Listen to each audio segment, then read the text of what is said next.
J'avance parmi ce peuple et tiens les yeux ouverts. Point ne me pardonne que de leur vertu ne soient envieux.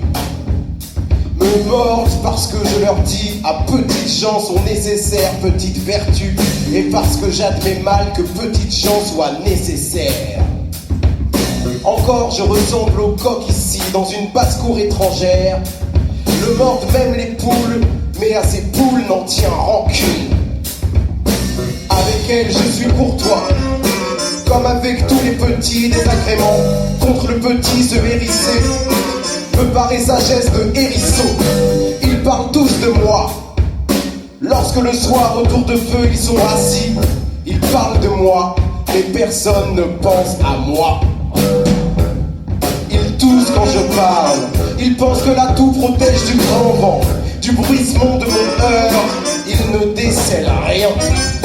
Et même quand ils font de moi grand éloge, comment leur éloge pourrais-je m'endormir si lisse met leur éloge, l'otage encore me gratte. Demandez à mon pied s'il lui convient leur air de louange et de séduction.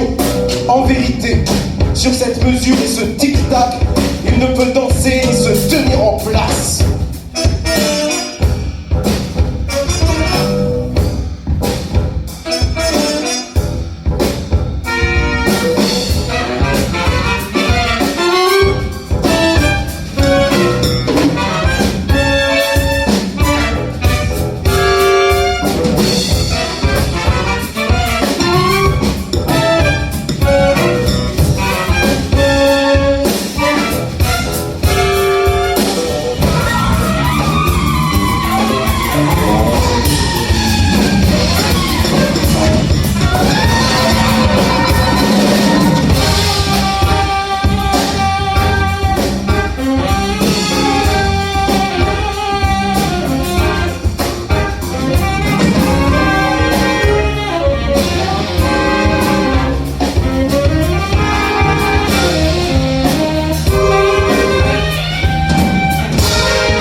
La vie est une source de plaisir, mais où boit aussi la canaille sous toute fontaine infestée.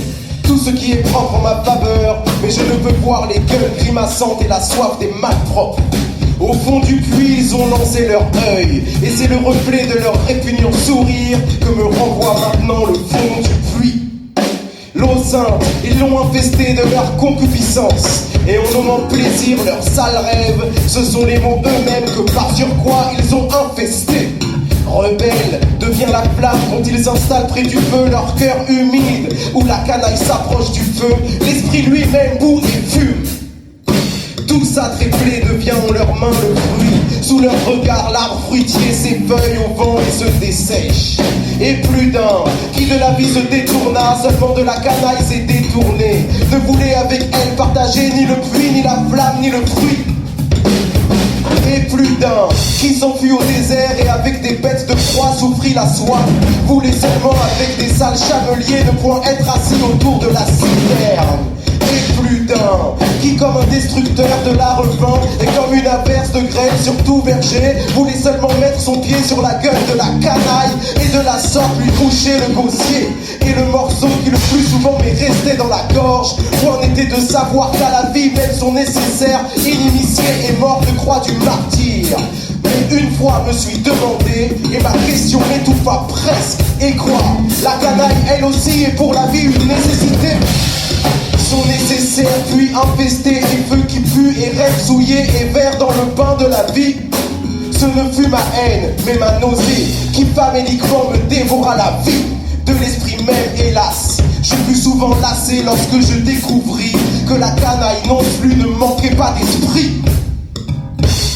Et j'ai tourné le dos au gouvernant lorsque je vis qu'il nomme à présent gouverner trafic et marchandage de pouvoir avec la canaille.